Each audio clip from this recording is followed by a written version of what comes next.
আসসালামু আলাইকুম সবাইকে।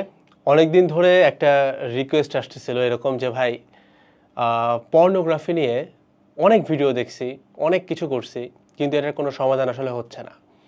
আমি জিনিসটা নিয়ে আসলে একটু অনেকদিন ধরে ভাবতেছিলাম যে আসলেই আমাদের বিশেষ করে যুব সমাজের সবথেকে বড় ব্যাধি যদি কিছু হয়ে থাকে সেটা হচ্ছে এই পর্নোগ্রাফি, তারপরে বিভিন্ন আরও অনেক গুনাহ টাইপের কাজ আছে যেগুলো।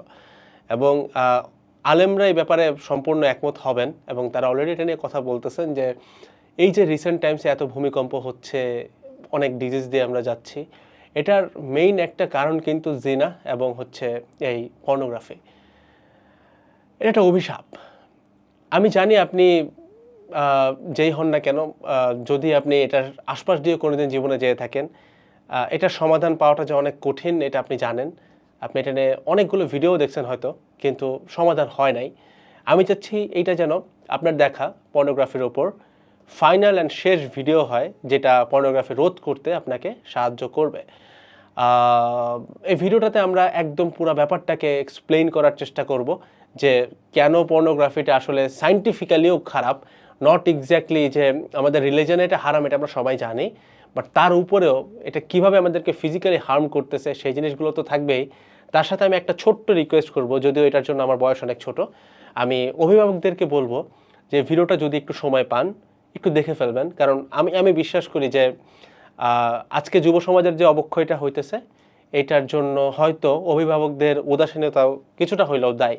এই দায়ভারটা যদি আমি একজন অভিভাবক হইতাম আমি এটা নিয়ে নিতাম। আমারও নিজের কাজিন আছে, ছোট ভাই বোন আছে, তো আমি এটা জানি। তো যদি তারা কোনো অন্যায় করে থাকে সেটার দায়ভার কিছুটা হইলেও আমার আসে। সো আমাকে হয়তো জিনিসগুলো একটু আরেকবার চিন্তা করে দেখা উচিত যে আমার বাচ্চার সাথে বা আমার ছোট ভাই বা ছোট বোনের সাথে আসলে কি ঘটতেছে, কতটা বিপজ্জনক একটা পর্যায়ে আছে। সেটার জন্য আমি বলবো যে ভিডিওটা প্রত্যেকেই একবার করে হইলেও দেখবেন। আমি চেষ্টা করব সম্পূর্ণ সমাধানটা দেওয়ার, যে আসলে what Islam says, what science says and what you should do as a man, as a women. আসেন ভিডিওটা শুরু করি। সো পর্নোগ্রাফি আসলে আমরা খারাপ কেন বলি? তো বেসিকলি আপনারা যারা পড়ালেখা ঠিকমতো মানে পড়ালেখায় আছেন, যারা যেসব বাচ্চারা পড়ালেখায় থাকে বা আপনার সন্তান যদি পড়ালেখায় থাকে, যে লোকটার পড়ালেখা আছে কিন্তু বলে যে ভাই আমার ঠিকমতো পড়ালেখা হয় না, আমার ২৪ ঘন্টার ভিতরে ২-৩ ঘন্টা আমি হয়তো পাই, বাকি টাইম কই দিয়ে যায় আমি জানিও না, এমন না যে আমি খুব ইম্পর্টেন্ট কিছু করে ফেলি, কিছুই না। আপনি একদম ১০ জন থেকে ৯ জন পিক করলে আপনি কনফার্ম থাকতে পারেন যে এই লোকটা পর্নের সাথে অ্যাডিক্টেড এবং খুব বাজেভাবে অ্যাডিক্টেড। অর্থাৎ সে একটু পরপর তার একটা ডোপামিন রাশ দরকার পড়ে, অর্থাৎ সে পর্নোগ্রাফি দেখে, হয় সে গেট লাগায় দেখে অথবা সে বাথরুমে যায় দেখে, যেভাবে হোক সেই জিনিসটার সাথে জড়িত।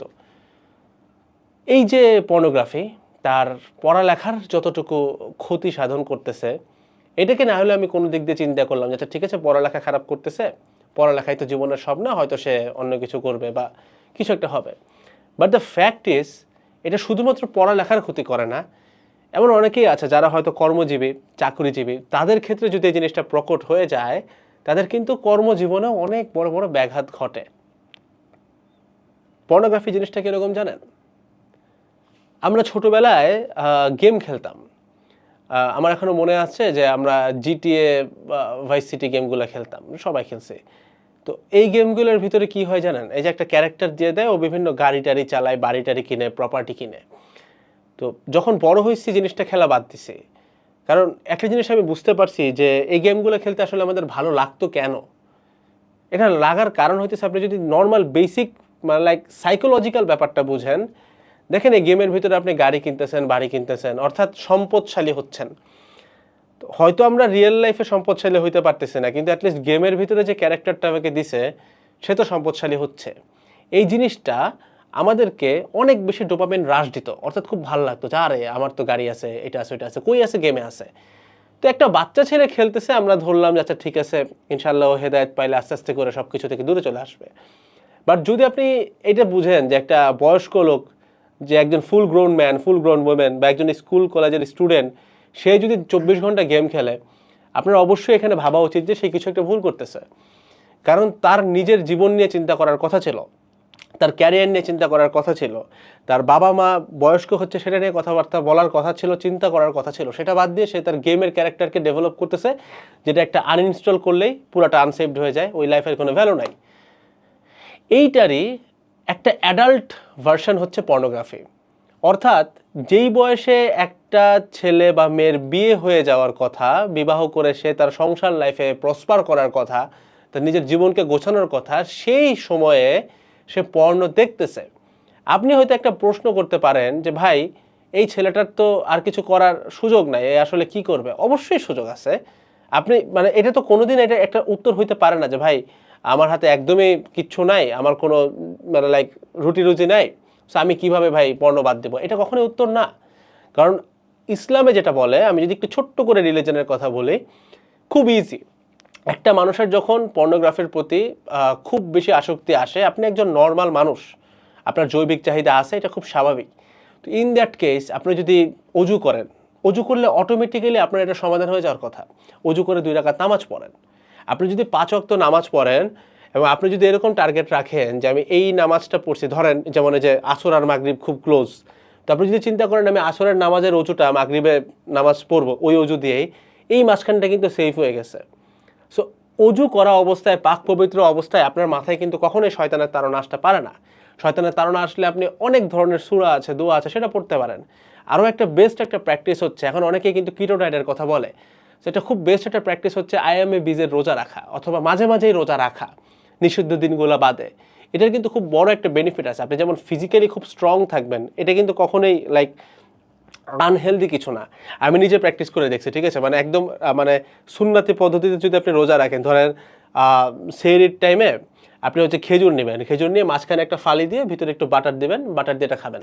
জাস্ট 2টা খেজুর যদি খান, আপনি সন্ধ্যা পর্যন্ত যদি 10 প্লেট ভাত খাইতেন, তার থেকে বেশি এনার্জি পাবেন, বিকজ এটা সুন্নতি খাবার এবং এটার actual scientific power and benefits আছে। অর্থাৎ ওই জাস্ট 2টা পিস অফ ডেটস, মানে 2টা পিস অফ খেজুর, আপনার 10 প্লেট ভাত খেলে আপনি মারা যাবেন, বাট 2 পিস খেজুর এটা আপনাকে অনেক বেশি একটা পুশ দেবে। সো আপনি একে তো পড়ালেখাও ভালো করবেন, আপনি হারাম সব কাছ থেকে দূরে থাকতেছেন। সো সমাধান আছে। এখন আমি আপনাকে একটু ছোট্ট করে টাইনা বলে দিই যে আসলে কেন এরকমটা আপনার কাছে মনে হয় যে ভাই পর্নোগ্রাফি, যদি কারো কাছে মনে হয় থাকে যে ভাই পর্নোগ্রাফি বাদে তো পসিবল না, আমি আমার জৈবিক চাহিদা পূরণ করবো কীভাবে? সো ব্যাপার হচ্ছে ভাই, আমরা সবসময় যে সিস্টেমটার কথা বলি, সেই সিস্টেমটা কিন্তু চাই এইটা, যে যেন আপনি পর্নোতে আসক্ত থাকেন, যেন আপনি আপনার ক্যারিয়ারে কখনো উন্নতি না করতে পারেন, যেন আপনার সামনে কখনো সত্য না আসুক, এটা কিন্তু ওরা চায়। আপনি যদি একটা সূক্ষ্ম বিশ্লেষণ করেন ব্যাপারটাতে, আপনি নর্মালি চিন্তা করে দেখেন, একটা পুরুষ মানুষ তার লাইফের বেস্ট পারফরমেন্স যেটাকে বলে, বা বেস্ট টেস্টোস্টেরন লেভেল যেটাকে বলে, সেই সময়সীমাটা কিন্তু ভাই মোটামুটি 18 থেকে 26-27-এর মধ্যে। কিন্তু আপনি যদি বাংলাদেশের মেজর, একদম মেজরিটি ম্যারেজের সীমা চিন্তা করেন, যে একটা পুরুষ কখন বিয়ে করে, আপনি খেয়াল করলে দেখবেন সে বিয়ে করে 30, 28, 29, মানে এমন একটা টাইমে সে বিয়ে করে যখন কিন্তু তার অলরেডি তার ম্যানলি যতগুলো মানে লাইক হরমোনস আছে সেগুলো কিন্তু ডিক্লাইনের পর্যায়ে। এই ক্ষেত্রে যে জিনিসটা দেখা যায় ভাই, যে সে কিন্তু একটা সাকসেসফুল হ্যাপি ম্যারেজ পাচ্ছে না। কারণ কি চিন্তা করেন, এখন কিন্তু নারী পুরুষ উভয়ই পর্নে আসক্ত। সে যখন পর্ণ ভিডিওতে আসক্ত, সে তার পার্টনারকে ওই পর্ণ ভিডিওর মতোই চিন্তা করে। একটা নর্মাল একটা ব্যাপার চিন্তা করেন, আমরা ছোটোবেলায় তো মানে ধরেন 2-1টা মুভি দেখছি, তো ধরেন আপনি যখন একটা তামিল মুভি দেখতেছেন, আপনি দেখতেছেন যে একজন নায়ক 50 জনকে মারতেছে একা ওয়ান সিঙ্গেল গায়। সো আপনি এটা জানেন যে এটা এটা শুটিং হচ্ছে, এটা অ্যাক্টিং, ভিএফএক্স আছে, অনেক কিছু আছে।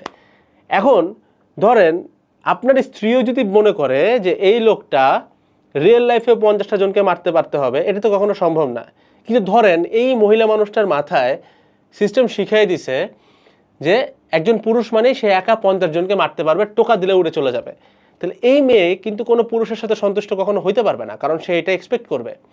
ঠিক একইভাবে আপনি উল্টা জিনিসটাও চিন্তা করতে পারেন, অর্থাৎ আপনাকে পর্নোগ্রাফি যেই ধরনের মডেল আপনার সামনে উপস্থাপন করতেছে, যেটা কমপ্লিটলি হারাম, ওইটা দেখে একজন পুরুষ তার ওয়াইফকে যেরকম চিন্তা করে, তার ম্যারেড লাইফটা যেরকম ডিজাইন করে, যেরকম কল্পনা করে, এইটা কিন্তু রিয়েল লাইফের সাথে কখনোই যাবে না। বিকজ রিয়েল লাইফ এতটা কালারফুল কখনোই হইতে পারে না, অনেক সমস্যা থাকবে, অনেক প্রবলেম থাকবে।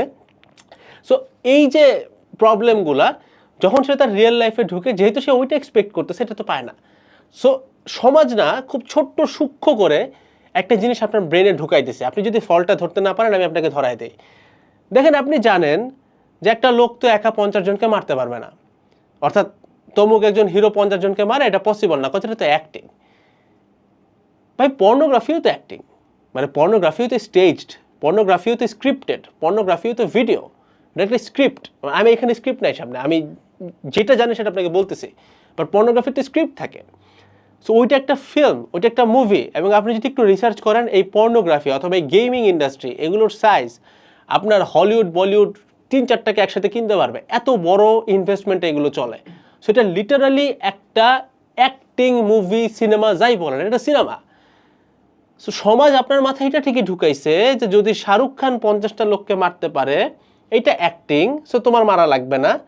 কিন্তু পর্নোগ্রাফি হয়তো বা রিয়েল, তুমি তোমার রিয়েল লাইফে এক্সপেক্ট করো তোমার পার্টনার যেন এরকম হয়, তুমি এক্সপেক্ট করবা পার্টনারের কাছ থেকে সবকিছু। অর্থাৎ আপনি পর্নোগ্রাফিতে যা দেখতেছেন আপনি আপনার পার্টনারের কাছে তাই এক্সপেক্ট করতেছেন। সমস্যাটা কোথায় আমি আপনাকে বলি, যখন মিলতেছে না তখন আপনার ঘরের মধ্যে মনোমালিন্য শুরু হইতেছে, তখন দেখা যায় যে ব্যভিচার কিংবা জিনার মতো কাজগুলো হইতেছে। সে মানে he or she is trying out new, সে মনে করতেছে না কারো না কারোর মধ্যে তো পাবো, হয়তো বা হবে। সিনেমা কিন্তু আপনাকে ওইটাই শেখায় যে কারো না কারোর মধ্যে তো পাবেন। সো সে তখন অনেক মানুষকে ট্রাই আউট করা শুরু করতেছে, সমাজে জিনা ঢুকতেছে, ব্যভিচার ঢুকতেছে। ইন দি এন্ড আপনার সংসারটা যখন ভাঙতেছে, আপনি কখনোই আপনার ক্যারিয়ারই ফোকাস করতে পারতেছেন না, না পারতেছেন আপনার রিলিজনে ফোকাস করতে, না পারতেছেন আপনার এডুকেশনে ফোকাস করতে, পুরোটা ডেস্ট্রয়েড। দিন শেষে সিস্টেম আপনাকে যা খাওয়াবে সেটাই আপনি খাইতেছেন। অর্থাৎ সিস্টেম যেটাকে হ্যাঁ বলবে হ্যাঁ, যেটা মিথ্যা সেটা মিথ্যা। সিস্টেম আপনার কাছ থেকে পিরামিডের রহস্য লুকায় ফেললো, আপনি দেখলেন না। রথচাইল্ডের রহস্য লুকায় ফেললো, দেখলেন না। নিকোলা টেসলার যে আবিষ্কারগুলো ছিল পিরামিড নিয়ে লুকায় ফেললো, দেখলেন না। আপনার মাথায় কিছুই নাই, আপনাকে জাস্ট সিস্টেম যা শিখেছে তাই, যা বুঝাচ্ছে তাই। এই যে সিচুয়েশনটা ভাই, এই যে অবস্থাটা, এটার পিছনে দায় কি? পর্নোগ্রাফি। অর্থাৎ একটা বাচ্চা যখন ছোটবেলা থেকে বড় হয়ে চিন্তা করে যে আমার আফটার ম্যারেজ লাইফটা এরকম হবে, বিয়ের পরে যখন দেখে এরকম না, তখন সে একে তো লজ্জায় বাপ মাকে বলতে পারে না যে আমার পার্টনার আমার পছন্দ না, কারণ আমি তো ছোটবেলায় এটা দেখছি, এরকম তো না, লাইফ তো এমন না, সেটা না পারে কমপ্লেন করতে। দিন শেষে কি করে? দিন শেষে সে নিজের মধ্যে থুবড়ে থুবড়ে থুবড়ে থুবড়ে মরে। বাট যদি পর্নোগ্রাফিটা না থাকতো, এই বাচ্চা কাচ্চাগুলা যদি ইসলামী নিয়ম অনুযায়ী যখনই তার যোগ্যতা হয়েছে তখনও যদি তারা একটা বৈবাহিক সম্পর্কে আসতে পারতো, এটা একই সাথে হালাল হইতো। এবং যেহেতু এটা হালাল, তারা কখনো পর্নোগ্রাফির সাথে আসক্ত ছিল না। তারা শুরু থেকেই রিয়েল লাইফ যেটাকে বলা হয়েছে একটা ইবাদত, অর্থাৎ স্বামী স্ত্রীর মিলন যেটাকে একটা ইবাদত বলছেন, রাসূল সাল্লাল্লাহু আলাইহি সাল্লাম নিজে বলছেন এটা একটা ইবাদত। সেই ইবাদতের মধ্যে দিয়ে সে যখন বড় হইতো, কখনোই আরেকজন পার্টনারের সাথে কিন্তু বিতৃষ্ণা আসার কথাই না। কিন্তু যদি বিতৃষ্ণা না আসে তাহলে তো সংসার ভাঙবে না, সংসারে ফাটল আসবে না, তাহলে আমরা ফেমিনিজম খাইতে পারবো না, তাহলে আমরা এলজিবিটি কেউ খাওয়াতে পারবো না। এই কারণে সিস্টেম চাই আপনি যেন পর্নে আসক্ত থাকেন। একটা লাস্ট লাইন দিয়ে আমি আপনাকে এটা সমাধান দিয়ে যাই। লাস্ট একটা লাইন দেখেন, আপনি যখন পর্নোগ্রাফিতে আসক্ত এবং আপনি যখন ম্যাস্টারবেশনে আসক্ত, আপনি জানেন ম্যাস্টারবেশনের অনেক সায়েন্টিফিক্যাল বাজে দিক আছে, এটা আমি ধরলাম আপনি জানেন, মানে একটা লজ্জার দিক বলি আপনাকে। যাদের মাথায়, যাদের ভিতরে ছোট্ট করে একটু ইমানের নূর আছে, আচ্ছা ভাই, আপনি কি এমন একটা লোকের সামনে এই ম্যাস্টারবেশন কাজটা করতে পারবেন যাকে আপনি রেসপেক্ট করেন, যাকে সম্মান করেন? এটা আপনার পসিবল? ধরেন তো আব্বার সামনে পারবেন? আস্তাগফিরুল্লাহ, পারবেন? লজ্জা লাগে না? বললে মনে হয় না যে ভাই কি বলতেছেন, চুপ করেন, বলেন না, এমন লাগতেছে না? তাহলে আপনি কেমনে ভাই চার দেয়াল আটকায় ম্যাস্টারবেট করেন যেখানে আপনি জানেন যে মহান আল্লাহ রব সবসময় আপনাকে দেখতেছে? ভাই লজ্জা লাগে না? ভয় লাগে না? আপনি বুঝতেছেন যে কত সিভিয়ার একটা জিনিস নিয়ে কাজ করতেছেন? এমন মানুষ আছে যার জন্মের পরে চোখ ব্যাকটেরিয়াতে খায় ফেলায়, আর আপনি এমন একটা জায়গাতে হাত দিয়ে এমন একটা কুকর্ম করতেছেন যে জায়গাতে যদি মহান আল্লাহ জাস্ট একবার আপনাকে অভিশপ্ত করতে চায় ভাই, আপনি আর কোনোদিন একটা সন্তানের বাবা হইতে পারবেন না, সন্তানের মা হইতে পারবেন না। আপনি বুঝতেছেন? একটা মিনিমাম লজ্জাবোধ কিন্তু থাকার কথা। অর্থাৎ আমি ভাই একদম কড়া দাগে একটা জিনিস বিশ্বাস করি, একদম কড়া দাগে, খুব স্ট্রেট কাট সমাধান। যারা বাচ্চারা আসো, শোনো, স্টুডেন্ট যারা আসো অ্যান্ড যারা প্যারেন্টস আছেন তারা অলরেডি জেনে গেছেন, but this is the solve. তোমার জৈবিক চাহিদা আছে, সমাধান হচ্ছে দ্রুত তুমি একটা হালাল বৈবাহিক সম্পর্কে আবদ্ধ হও। বাট যতদিন না সেই যোগ্যতা তোমার মধ্যে আল্লাহ দিচ্ছেন, সেই বারাকা আল্লাহ তোমাকে দিচ্ছেন, ততদিন পর্যন্ত যতবার জৈবিক চাহিদা আসবে, অজু করে নামাজ পড়বা, অজু করে পুশ আপ দিতে পারো, অজু করে এক্সারসাইজ করতে পারো। এটা হচ্ছে 1 নম্বর কথা। সেকেন্ড পয়েন্ট, এগুলোতেও যদি সমাধান না হয় তখন জাস্ট একটা বার চিন্তা করবেন যে you are being watched by the Almighty Allah. যেই কাজটা আপনি বাপের সামনে করতে পারেন না, সেটা আপনি মহান আল্লাহর সামনে কিভাবে করতেছেন ভাই? এই সাহস কলেজাটা কিভাবে হয়? আপনার কিন্তু শিরশ্ছেদ করা উচিত যদি এই কাজটা করেন আপনি, যে কিভাবে সম্ভব এটা। যদি আমি জাস্ট এতটুকু বিশ্বাস করি, আপনার যদি ঈমান থাকে, আপনি যদি জাস্ট এতটুকু বিশ্বাস করেন যে মহান আল্লাহ আপনাকে দেখতেছেন, ফেরেশতাগণ দেখতেছে, তারা দেখতেছেন, আপনার প্রত্যেকটা জিনিস কাউন্ট হচ্ছে, তো আপনি মহান আল্লাহ যার আরশের সামনে দাঁড়ানোর আগে আমাদের কান্না চলে আসে যখন নামাজে আমরা আরশের চিন্তা করি, যে আমরা হয়তো, আমি যখন কল্পনা করতে পারি যে আমি নামাজে আল্লাহর আরশের সামনে হয়তো জাস্ট কল্পনা দাঁড়ায় আছি, চোখ বায়ে পানি পড়ার কথা, সেই মহান আল্লাহ আপনাকে 24/7 দেখতেছে, আপনি কিভাবে কাজটা করতেছেন? লজ্জা লাগে না? সো জাস্ট ভিতরে যদি ছোট্ট ন্যূনতম একটা ইমানের সেন্স থাকে, এই কাজটা আপনি করবেন না, এই কাজটা করবেন না। That's it, that's the solution. So এই যে এপিসোডগুলো আমরা, এটা হচ্ছে এপিসোড 1 ছিল। আমরা মূলত একটা নতুন প্লেলিস্ট বানাচ্ছি যেটার নাম হচ্ছে বারাকা ইন স্টাডিজ। অর্থাৎ আপনার যারা স্টুডেন্ট আছে, যারা গার্ডিয়ান আছেন, যাদের বাসায় স্টুডেন্ট আছে আর কি, এক কথায় আপনি আপনাদের স্টুডেন্ট অথবা অ্যাজ এ স্টুডেন্ট আপনি যেন আপনার পড়ালেখাটাকে বরকতময় করতে পারেন, যেন এখানে বারাকা থাকে, যেন আপনার জীবিকায়ও বারাকা থাকে, বিকজ এটার পরের স্টেপে আপনার ক্যারিয়ার, সেটা নিয়ে এই সিরিজটা আসবে। যারা আলটিমেট সিলেবাস দেখে থাকেন তাদের জন্য এই সিরিজটা খুব মজা লাগবে, আর যারা স্টুডেন্ট আছো তোমাদের জন্য এটা খুব ভালো লাগবে।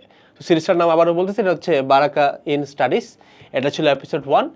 নেক্সট এপিসোড তুমি কি নিয়ে চাও সেটা অবশ্যই কমেন্টে জানাবা, এবং কমেন্টে আমাদের একটা কমিউনিটিও দেওয়া থাকবে যেখানে আমরা একসাথে আমাদের ধর্মীয় সবগুলো ব্যাপারকে মাথায় রেখে সেই অনুযায়ী নিজের অনুশাসনটাকে সেট করে আমরা পড়ালেখায় অনেক ভালো করতে পারি, কিভাবে ইসলামিক ওয়েতে সুন্নাতি পদ্ধতিতে আমরা দিনের সময়টাকে অনেক বাড়ায় ফেলতে পারি, অনেক বেশি ঈমান আমলের পাশাপাশি পড়ালেখাও করতে পারি, নিজের ক্যারিয়ারে ফোকাস করতে পারি। এই সব কিছু নিয়ে আমরা কথাবার্তা বলবো এই প্লেলিস্টটাতে বা এই সিরিজটাতে। সবাই আমাদের জন্য দোয়া করবা। আসসালামু আলাইকুম সবাইকে, টাটা।